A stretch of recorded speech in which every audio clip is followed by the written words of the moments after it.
तो गाइस कैसे हो आप लोग। तो स्वैलो स्टार के नेक्स्ट नॉवल के एपिसोड नंबर 388 में आपका स्वागत है। तो चलिए शुरू करते हैं।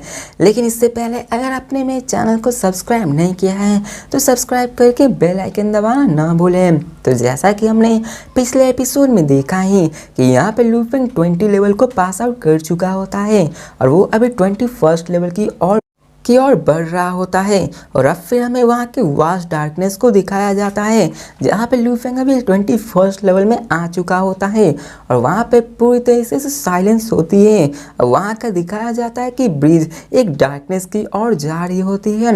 लूफिंग वहाँ आगे बढ़ रहा होता है और अभी लूफिंग की जो फाइटिंग स्पीड होती है वो भी बहुत होती है। और अब फिर लूफिंग सोचने लगता है कि 21st गार्डियन क्या ये कंप्लीट स्पेस लॉ है। अब देखा जाए तो एम्पर पाइनिकल और लिमिट और इनविंसिबल एम्पर की तो वो सब भी 20 लेवल तक फंसे हुए रहते हैं। यहाँ पे उसकी टैलेंट और कॉम्प्रिहेंशन वो सब इतनी भी मुश्किल नहीं होती, डिफरेंट नहीं होती है। उन सब के पास कई सारे रिसोर्सेज और ट्रेजर होते हैं लेकिन फिर भी वो लोग वहीं पे रुके हुए होते हैं। वो सब अपने को ब्रेक थ्रू करा के नाइट में नहीं बन पाते हैं। आखिर ऐसा क्यों? क्योंकि लास्ट स्टेप होता है वो सबसे हार्ड होता है। ट्रूयान के पास इतने सारे टेक्टिक्स मौजूद हैं और उनके पास इतने रिसोर्सेज हैं कि वो एक नाइट से फाइट कर सकते हैं लेकिन फिर भी वो अपने लास्ट स्टेप को फिनिश करके नाइट नहीं बन पाए। यही एक स्टेप किसी को आराम से हेवन तक पहुंचा सकता है, चाहे कितने भी एम्पर पावरफुल क्यों ना हो। वो एक स्ट्रॉन्ग वॉरियर है इस यूनिवर्स में। और बात रही नाइट की तो वो एक ट्रू एब्सोल्यूट बीइंग्स में से आते हैं जैसे कि टियानसी पैलेस लीडर और जी लियू डू वो इस यूनिवर्स के एब्सोल्यूट बीइंग में से एक है। बात रही प्राइमर के उस सिटी लीडर की तो वो उन सारे लेवल से भी और भी ऊपर है। वो तो ऑलरेडी यूनिवर्स के पाइनिकल बीइंग्स में से आते हैं। यहाँ पे लूफिंग इन सब के बारे में सोच रहा होता है। फिर हमें सीन चेंज कर दिखाया जाता है कि लूफिंग स्लो डाउन हो जाता है। लूफिंग अभी ब्रिज के एंड के पास आ गया था जहाँ पे अभी 2 मीटर डायमीटर का बॉल होता है। जैसे ही उसके कान वो तो स्पेस को भी टीयर कर रहा होता है। उसके चारों तरफ कई सारे स्पेस फ्रेगमेंट्स भी सराउंड किए होते हैं। बताया जाता है कि यहाँ पे हेवनली ब्रिज के 3 इन्वायरमेंट्स में मतलब 3 लेवल्स में अलग अलग इन्वायरमेंट आते रहते हैं। और यहाँ पे 19 से लेकर 21st में एक ब्लैक होल इन्वायरमेंट होता है। यहाँ पे बाहर की तरफ फ्लाई करते हुए जाता है और लूफिंग यहाँ पे ब्लैक होल की देखने के लिए सक्षम हो सकता है। यहाँ पे दिखाया जाता है कि यहाँ पे कम्प्लीटली ब्लैक होता है क्योंकि आप लोग ब्लैक होल के बारे में तो जानते ही हैं। वहाँ पे लाइट भी स्केप नहीं कर पाता है और वो भी अंदर की ओर सक हो जाता है। अब यहाँ पे ट्रू ब्लैक होल तो यहाँ पे आ नहीं सकता क्योंकि लूफिंग भी इसमें मारा जाएगा। लेकिन लूफिंग के सामने एक वर्चुअल असिस्टेंस के रूप में होती है। फिर वहाँ पे एक वॉइस आती है जो कि ब्लैक होल से आ रही होती है। कहता है कि अपने ओपोनेंट को चूज करो, फाइटर, कंट्रोलर, इल्यूजनिस्ट। तुम किसी एक को पिकअप कर सकते हो। अगर तुम यहाँ पे उसको डिफीट कर दोगे तो तुम 21st लेवल को पास आउट कर सकोगे और तुम एक नाइट बन पाओगे। तो ये सुनकर लूफिंग वहाँ पे सामने देखने लगता है और वो कहता है कंट्रोलर। अब यहाँ पे लूफिंग के पास 20 स्क्वाड आर्मेंट होता है। लूफिंग अभी कंट्रोलर को इसलिए ले रहा था क्योंकि वो वहाँ के सबसे हार्डेस्ट से फाइट करना चाहता था। अब देखा जाए तो लूफिंग इल्यूजनिस्ट को भी तोड़ सकता है और फाइटर को हरा सकता है क्योंकि फाइटर और स्पिरिट रीडर कंट्रोलर में बहुत ही अंतर होता है। लूफिंग उससे दूर रहकर फाइट कर सकता है। वहाँ फिर जैसे ही लूफिंग कंट्रोलर को चूज करता है वहाँ पे लार्ज ब्लैक डॉट आसमान में उड़ने लगते हैं जिसके कारण वहाँ पे एक ह्यूमन सा बंदा बन जाता है और उसके चारों तरफ ब्लैक आर्मर और ब्लैक मास्क होते हैं। उसके बीच पर एक बहुत बड़ा ब्लेड होता है जो कि एक बहुत बड़ा ब्लड से बना हुआ होता है और ये एक किसी तरह का स्पेशल स्पिरिट वेपन होता है। अब यहाँ का वो गार्डियन जो कि ब्लैक होल के ऊपर खड़ा होकर फ्लोट कर रहा होता है लूफिंग की तब देखकर कहता है कि योर मेस्टी लूफिंग, यहाँ पे एक सेक्टर लॉर्ड का चैलेंजर यहाँ पे मुझसे मैं मिला हूँ, ये मेरे लिए ऑनर की बात है। तो लूफिंग स्माइल करते हुए कहता है कि 21st गार्डियन के साथ फाइट करना ये भी मेरे लिए ऑनर की बात है। यहाँ पे गार्डियन को दिखाया जाता है जो कि बहुत ही ग्रेसफुल होता है और वो कहता है कि मैं ये कहना चाहूँगा कि यहाँ पे बिना किसी स्पेस लॉ को पूरी तरह से कंप्लेन किए बिना आप इसको पास नहीं कर सकते हैं। लेकिन फिर भी मैं यहाँ पे आपको कंप्लीट स्पेस लॉ को स्ट्रेन को फील करने में मदद करूँगा। आपको यहाँ पे जितने भी प्रीवियस लेवल को पास किए हैं आप यहाँ पे ऑलरेडी जान चुके हैं कि यहाँ पे ये मैं बीस्ट गॉड आर्मेंट को यूज़ नहीं कर सकता हूँ। तो लू फेंग भी यहाँ भी बढ़ते हुए कहता है कि मैं जानता हूँ। अब थियोरेटिकल बात, लू फेंग ने कंट्रोलर को चूज किया होता है और कंट्रोलर भी लू फेंग के सेम स्पेट वेपन को यूज कर सकता है, और जबकि लू फेंग नॉनसेंस आर्मर्स को यूज कर रहा है जो कि स्पेस टाइप स्पेट वेपन है जिसमें गोल्ड लॉ भी मिक्स्ड है, जो कि एक लॉ ऑफ मिक्स है, जो कि फ्यूजन नहीं है, बस ऐसे लॉ को मिलाया गया है जो कि एक फ्यूजन के रूप में नहीं देखा जा सकता है, लेकिन देखा जाए तो ये एक अच्छे वेपन की तरह माना जा सकता है। गार्डियन हंसते हुए कहता है कि योर मेस्टी, पहले आप अपना मूव करिए, अगर मैं यहाँ पे अटैक करूँगा तो आपके पास कोई चांस नहीं रहेगा। यहाँ पे गार्डियन बहुत ही रिस्पेक्टफुली बात कर रहा होता है। लू फेंग भी यहाँ पे एरोगेंट नहीं होता, वो कहता है कि फिर ठीक है, मेरा अटैक को सह के दिखा। इसके बाद लू फेंग अपने बीस्ट को आर्मेंट के साथ उस पर अटैक कर देता है, जिसमें कि कई सारे लॉ इनकार्विंग्स भी बने हुए होते हैं, और लू फेंग उसी के साथ tens of thousand of trade के साथ अटैक करता है। लू फेंग अपने ओपोनेंट की तरफ घूर कर देख रहा होता है, उसकी पावरफुल विल पावर, उसकी पूरी एनर्जी ट्रेड हो रही होती है। इसके बाद वहाँ पे एक 100 metre long beast god appear हो जाता है। आप लोग ऐसा समझ लो कि जैसे आपने परफेक्ट वर्ल्ड में देखा होगा कि सी हाउ अपने अटैक को यूज़ करता है ये फिनिक्स फायर के जैसे या फिर किसी टाइगर के जैसा, और उसका एक प्रोजेक्शन बन जाता है ना, उसी तरह यहाँ पे लू फेंग भी करता है।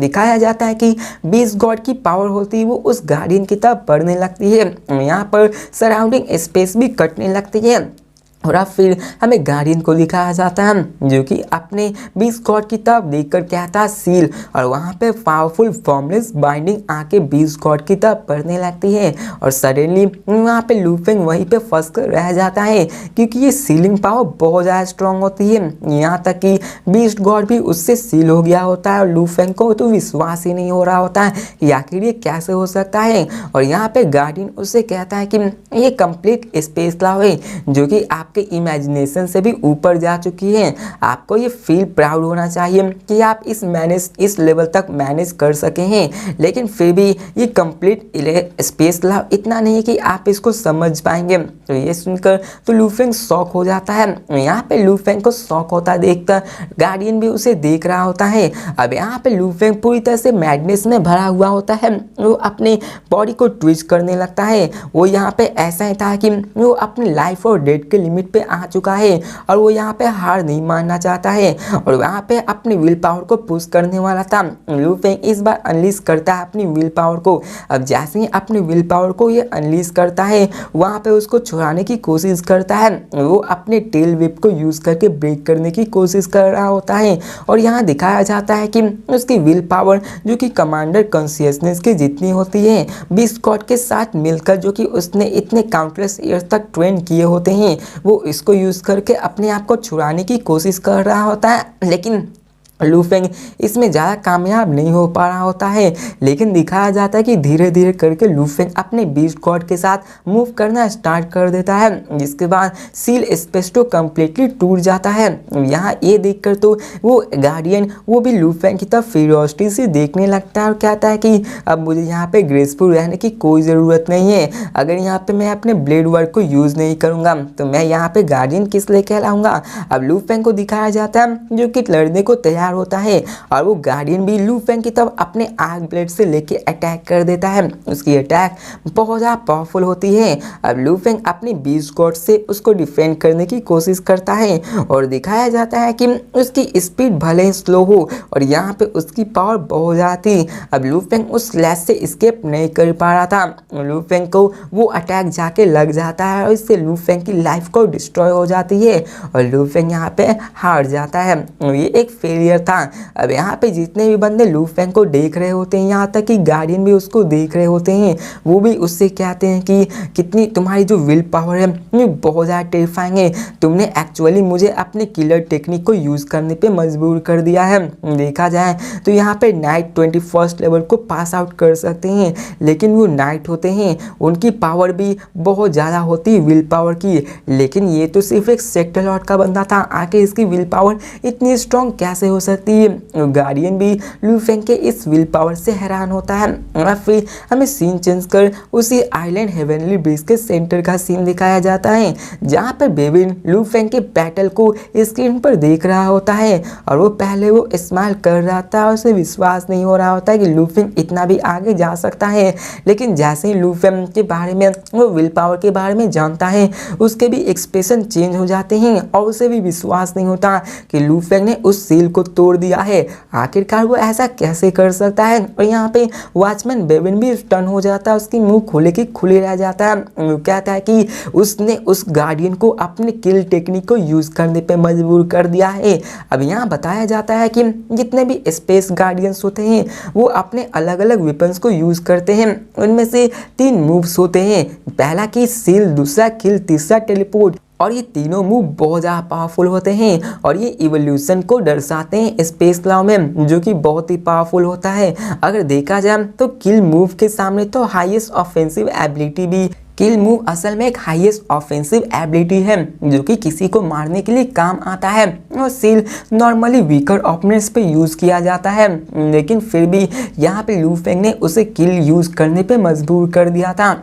फिर हमें सीन चेंज कर प्राइमर केओस सिटी ट्रूयान के क्वार्टर्स को दिखाया जाता है, जहाँ पे ट्रूयान साइलेंटली अपने यार्ड में फैल बैठे हुए थे, जहाँ पे उनके सामने लू फेंग आ जाता है।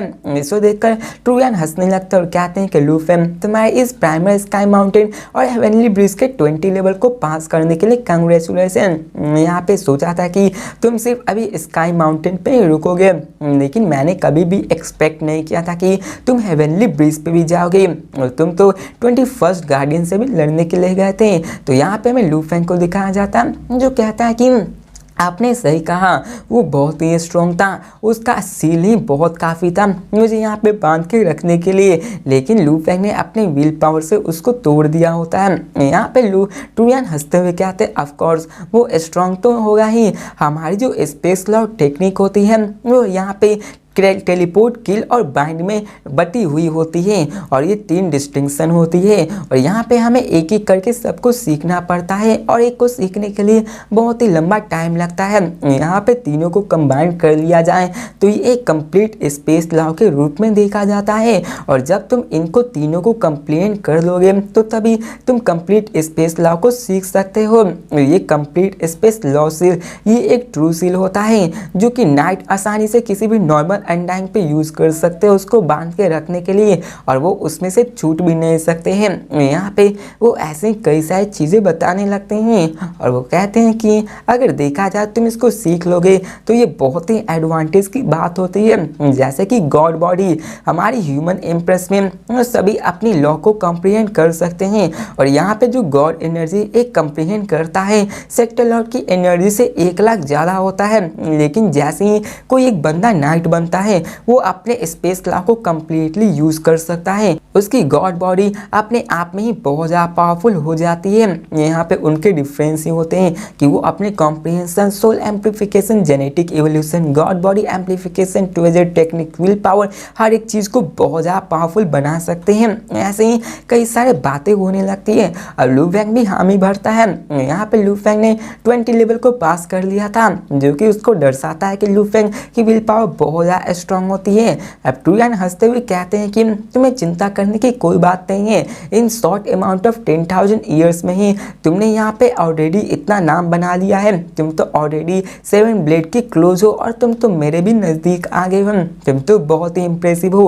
अगर तुम ऐसे ही आगे बढ़ते गए तो यहाँ पे आराम से तुम बहुत ज़्यादा पावरफुल बन जाओगे। यहाँ पे कौन ही केयर करता कि बाहर क्या चल रहा, चलो तुमने जो ड्रिंक लाया था उसे हम लोग पीते हैं और सेलिब्रेट करते हैं। तो लू फेंग कहता है कि हाँ चलिए मैं यहाँ पे आपके साथ पीता हूँ, जहाँ पर वो दोनों पीना शुरू कर देते हैं। और यहाँ पे ऐसे ही पीते पीते थोड़ी सी बातें होने लगती है, जो कि ऐसे ही थोड़ी मोड़ी कंप्रीहेंशन और विल पावर इन सब के बारे में होती है, जो कि आपको पहले से ही पता होगा और लू फेंग को भी पता है, लेकिन ट्रूयान उसको बता रहे होते अच्छे से तरह। और अब फिर में लू फेंग को दिखाया जाता है जो कि अपने घर जाके सो जाता है, घर नहीं प्राइमर केओस सिटी में विला में जाके सो जाता है और वो उसकी आंखें खुलती है और यहाँ पे वो खड़ा होकर बैठ जाता है। अब इसके बाद वो कहता है कि मैंने उस वाइन को पी लिया था जिसके कारण मैं ड्रंक हो गया हूँ और मेरा ये बहुत ही रेयर मौका था कि मैं इंजॉय कर पाया। जिसके बाद वो वहाँ से बाहर निकलता है। अभी की मर्तबा लू फेंग ने सिर्फ एक ही कप उस ड्रिंक को पिया होता है और इसमें बहुत ही फाइटिंग स्पीड आ रही होती है। लू फेंग आसानी से उन पावर को फील कर पा रहा होता है और अब फिर लू फेंग बाहर निकलता है। यहाँ पे सीन चेंज कर हमें जिउजियांग माउंटेन लू फेंग के विला को दिखाया जाता है। लू फेंग अपने डेस्क पे बैठा हुआ होता है और कहता है कि मैंने इससे पहले कि मैं आइस हिल स्टार में जाऊं पहले मुझे अपने आप को प्रिपेयर करना होगा। यहाँ पे टोटल 5 बुक्स थे जो कि 9 वॉल्यूम मैनुअल से रिलेटेड थे। लू फेंग ने पहले ही 2 को यहाँ पे पा लिया होता है। यहाँ पे 3 अलग अलग सीक्रेट रीजन्स में होते हैं। अब 9 वॉल्यूम मैनुअल्स वही होते हैं जो कि लू फेंग सीख रहा होता है और वो ग्रेट बेन लू फेंग को इसके बारे में बताया होता है कि इससे तुम अपने जेनेटिक्स को इन्हेंस कर सकते हो। लू फेंग इन्हीं सब को लेने के लिए जा रहा होता है जिसमें से 2 किताब उसके पास होते हैं और 3 बाकी होते हैं और एक को लू फेंग को सेक्टर लॉर्ड लेवल में लेना होता है। अकॉर्डिंग टू गाइडेंस के मुताबिक लू फेंग अभी सेक्टर लॉर्ड में है तो लू फेंग पहले वाले को ले सकता है। यहाँ पे पहला उसके डिफरेंट सीक्रेट रीजन में मौजूद होते हैं जो कि आइस हिल स्टार के नाम से जाना जाता है और यहाँ पे टीचर के इंफॉर्मेशन के मुताबिक लू फेंग जान गया था कि वो प्लेस बहुत ही ज़्यादा खतरनाक है और लू फेंग कहता है कि ये एक टेस्ट है जो कि हमारे सिटिंग माउंटेन गेस्ट अपने डिस्पल्स को दिया करते हैं। और बात रही तो ये एक क्लियरली ट्रम्प कार्ड से और लू फेंग इन सब के बारे में सोचने लगता है। यहाँ पे लू फेंग कहता है कि ये इंटायर आउटर रीजन्स वॉर एक ट्रिप किया जाता है। यहाँ पे लू फेंग ने हंट भी किया होता है जिसमें 46 बैटल करने के बाद लू फेंग के पास टोटल 2.86 ट्रिलियन मिक्स्ड एलिमेंट्स आ चुके थे और यहाँ पे लू फेंग के पास सेपरेशन टावर भी आ गया था, आइस नेट भी था, एंशिएंट क्लॉक ट्रेजर्स भी था और इन सब के ट्रेजर्स तो आराम से 2.83 ट्रिलियन से भी ज़्यादा था। यहाँ पे लू फेंग कहता है कि अभी हमारे एम्प्रेस के लिए कैश इंपॉर्टेंस है, ट्रेजर इंपॉर्टेंट होता है। यहाँ पे कुछ ही ट्रेजर होता है जो को कैश में खरीदा जा सकता है क्योंकि इसके लिए बहुत ही रेयर आइटम्स की ज़रूरत होती है। लू फेंग यही सोचता है कि मैं इन सारे 3 ट्रेजर को बेच नहीं सकता हूँ क्योंकि फिर से इनको वापस खरीद पाना बहुत ही ज़्यादा मुश्किल है। अब यहाँ पे दिखाया जाता है कि लू फेंग के पास जो 2.86 ट्रिलियन होता है वहाँ पे लू फेंग ने ओवर 300 बिलियन कंट्रीब्यूशन पॉइंट्स ले लिए होते हैं। साथ में उसे 100 बिलियन पॉइंट्स भी प्राइमरी स्काई माउंटेन से मिले होते हैं। लू फेंग सोचने लगता है कि आखिर वो इतने पैसों और पॉइंट्स का क्या करने वाला है और नो डाउट लू फेंग को तो अपनी स्ट्रेंथ को इंक्रीज करनी है। यहाँ पे लू फेंग ने अपने कई ट्रम्प कार्ड्स को भी अपने फैमिली के लिए छोड़े होते हैं ताकि वो कुछ टीम्स ऑफ वॉरियर्स को स्ट्रेंथनिंग कर सके और लू फेंग ने अभी टोटल 13 वॉरियर्स को अपने अंदर रख लिया था। देखा जाए तो वो अभी एम्पर लिमिट्स के नहीं थे, वो सभी एम्पर पाइनिकल सोल मास्टर थे, लेकिन फिर भी उन सब के स्ट्रेंथ को बढ़ाना थोड़ा सा जरूरी हो गया था। लू फेंग इन सब के बारे में सोच रहा था कि वो अपने इन सारे वॉरियर्स की जो कि उसके सोल स्लेव्स होते हैं उसकी पावर को कैसे पीक तक ले जाए। और अब फिर हमें सीन चेंज कर दिखाया जाता है जहाँ पे बबाता लू फेंग से कहते हैं कि लू फेंग यहाँ पे तुम्हारे पास एक मेल आया है जो कि प्राइमर केओस सिटी लीडर के द्वारा आया गया है।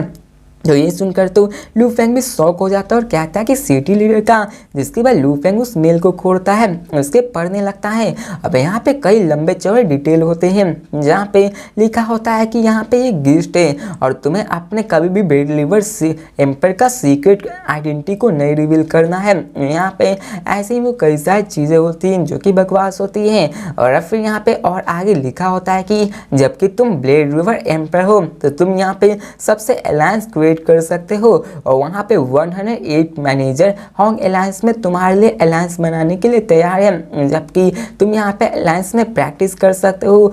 अब यहाँ पे बहुत ही लंबा चौड़ा ऐसे ही लिखा होता है तो मैं इसको थोड़ा सा शॉर्ट में समझा देता हूँ कि यहाँ पे लू फेंग के लिए होंग अलायंस में ज्वाइन करने के लिए आया होता है लेटर। लू फेंग ने जैसा कि प्राइमर स्काइट सेक्टर लॉर्ड को भी पास कर लिया होता है। लू फेंग की पावर एम्पर लेवल से भी ज़्यादा होती है, इसलिए लू फेंग के पास भी एक लेटर आता है कि वो होंग एलायंस को ज्वाइन कर सके, लेकिन यहाँ पे लू फेंग को ड्यूल आइडेंटिटी के साथ रहना होगा।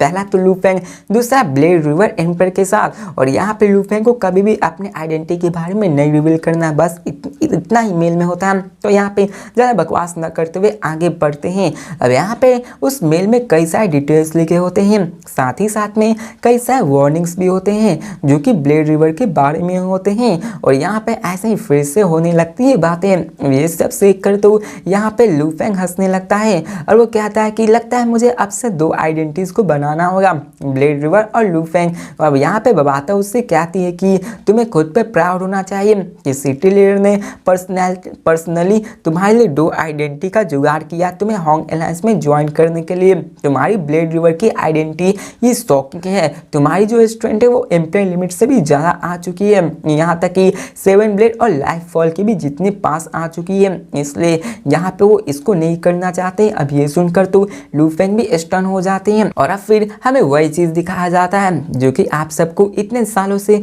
बेसब्री से इंतजार था कि आखिर ये चीज़ कब होने वाला है। और यहाँ पे बबाता उसे कहती है कि ह्यूआनबो, यहाँ पे मुझे याद नहीं आ रहा है कि ह्यूआनबो पिछली दफ़ा मारे गए थे, वो एक अनडाइंग थे जो कि एक एम्पर को मार सकते थे, लेकिन तुम्हें याद है ना कि तुम्हें उनका बदला भी लेना है, तुम्हें अपने इनहेरिटेंस का चुकाना भी होगा कर्ज जो तुमने उनसे लिया था। अब यहाँ पे लू फेंग को ह्यूआनबो ने बहुत कुछ दिया होता है, उनके बिना किसी भी चीज़ के किए बिना। और यहाँ पे लू फेंग उन्हीं से सब चीज़ सीखा होता है, अपने प्लैनेट को भी बचा पाया होता है। अब यहाँ पे लू फेंग उस बबाता से पूछता है कि बबाता मुझे बताओ कि आखिर मेरे मास्टर जो कि यूनमो प्लैनेट को कौन मारा था। अब उस वक्त तो तुम मुझे नहीं बताना चाहती थी, लेकिन मैं ये श्योर हूँ कि अब तो तुम मुझे ये बताना ही चाहते हो। अब ये सुनकर तो बबाता एक्साइटेड होते हुए कहते हैं कि लू फेंग क्या तुम सच में मेरे मास्टर का बदला लेना चाहते हो। तो लू फेंग हाँ भी भरते हुए कहता है कि हाँ। वो कहता है कि जब मैं अपने प्रिपरेशन को इस प्राइमर के सिटी के ट्रेजर स्टॉप से कर लूँगा तो मैं अपने घर को जाऊँगा, और जैसे ही मैं वहाँ पर काम हो जाएगा मैं फिर आइस हेल स्टार में जाऊँगा, और रास्ते में ही मैं अपने ओल्ड मास्टर का रिवेंज भी ले लूँगा। और इन्हीं सब का तो आपको और हम सबको बेसब्री से इंतजार होता है। बबाता कहती है कि फिर ठीक है, अब यहाँ से तुम जाओगे तो यहाँ पे तुम्हारे लिए भी आसान होने वाला है। और वो कहता है कि जब यहाँ पे हमारे ह्यूआनबो मरे थे तो उस वक्त वो एक लो एम्प्रेस सोल मास्टर था, उसका नाम सुल वो पो होता है, या फिर उसका एक निकनेम था जो कि डेविल हैंड एम्पर था, और उसकी स्ट्रेंथ थोड़ी मोड़ी थी, मैं अभी श्योर नहीं हूँ। और वो कहता है कि अभी के उस वक्त से लेके अभी तक तो कुछ 1000 साल ही बीते होते हैं, यहाँ पे वो उतना भी ग्रो नहीं किया होगा। अब लू फेंग क्या आता है डेविल हैंड सु लुओ पो, ऐसा लगता है कि मैंने इसके नाम को पहले सुना है।